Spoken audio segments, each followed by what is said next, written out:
അങ്ങനെ ഒരു ബദറിൽ പങ്കെടുത്ത ആളിൽ നിന്ന് വന്നു എന്ന നിലക്ക് പടച്ചോൻ പൊരുത്തപ്പെട്ട് കൊടുത്തിട്ടുണ്ട്.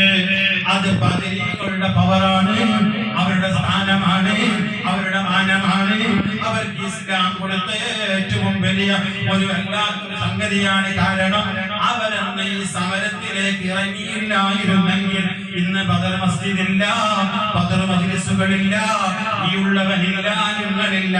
നമ്മൾ ഇസ്ലാമിനായി ജനിക്കാൻ കാരണം ആ ബദരീങ്ങളാണ്.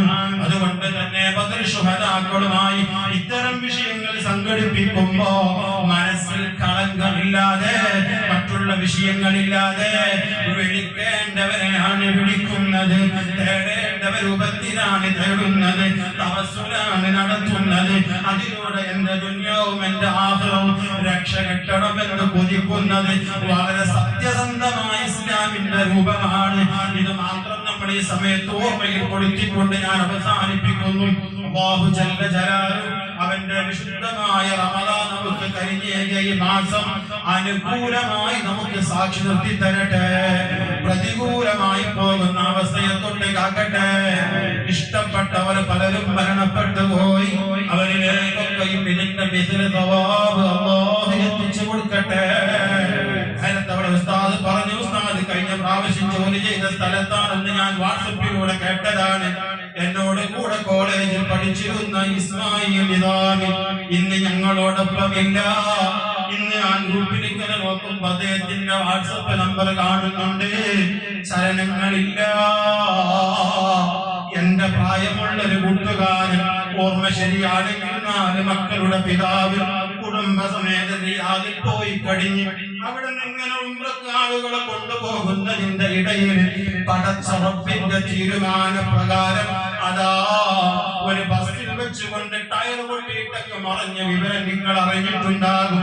നിസാമി ഉസ്താദിനെ കുറിച്ച് ആലോചിക്കുമ്പോൾ ഭാഗ്യമാണ്, നല്ലൊരു മാസമാണ്, നല്ലൊരു സ്ഥലത്താണ്, പുണ്യമണ്ണിൽ കടക്കാൻ കിട്ടിയ അവസരമാണ്. പക്ഷേ കുടുംബത്തിലേക്ക് ആലോചിക്കുമ്പോൾ കൂട്ടുകാരുമായി അങ്ങോട്ട് ഇങ്ങോട്ട് ചാറ്റ് ചെയ്ത് ചിരിച്ചല്ലാതെ വർത്തമാനം പറയാത്തൊരു പണ്ഡിതൻ നാദാ, ഞങ്ങൾ ചെയ്യുന്ന എല്ലാ സുഹൃത്തുക്കളുടെയും മിഥില സവാബ് കൂട്ടുകാരന്റെയും നേരത്തെ ഓർമ്മപ്പെടുത്തിയ മുനീർ ഉസ്താദ് അടക്കം ഈ ഇരിക്കുന്ന ഓരോരുത്തരിൽ നിന്നും വിട പറഞ്ഞു പോയവർ, അഥവാ എന്റെ ഉമ്മയടക്കം എല്ലാവരുടെ ഖബറുകളിലേക്കും നീ എത്തിക്കണേ അല്ലാഹ്. പ്രയാസപ്പെടുന്ന രോഗികൾ പലരും ഇവിടെയുണ്ട്, പ്രായം ചെന്ന ഉപ്പമാരുണ്ട്, എന്റെ പിതാവടക്കം.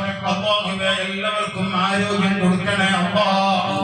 ഞങ്ങളാക്കി മാറ്റിയ മശായിഖുമാരെ അസാതിദത്തുണ്ട്, അവർക്ക് ആഫിയത്ത് കൊടുക്കണേ അല്ലാഹ്. അവരൊക്കെ തണലിലായി ദീർഘകാലം ദീനീ ഖിദ്മയിൽ ഇഖ്ലാസോടുകൂടെ ഒരു മുഅ്മിനിന്റെ മനസ്സിലും വെറുപ്പില്ലാതെ, ഒരു മുഅ്മിനിനോടും വെറുപ്പില്ലാത്ത രൂപത്തിൽ ഞങ്ങൾക്കൊന്ന് ജീവിച്ച് നല്ല മാസം, നല്ല ദിവസം, നല്ല സമയം നോക്കി നിന്റെ റഹ്മത്തിലേക്ക് ഒന്ന് വരാനുള്ള തൗഫീഖ് നൽകണേ.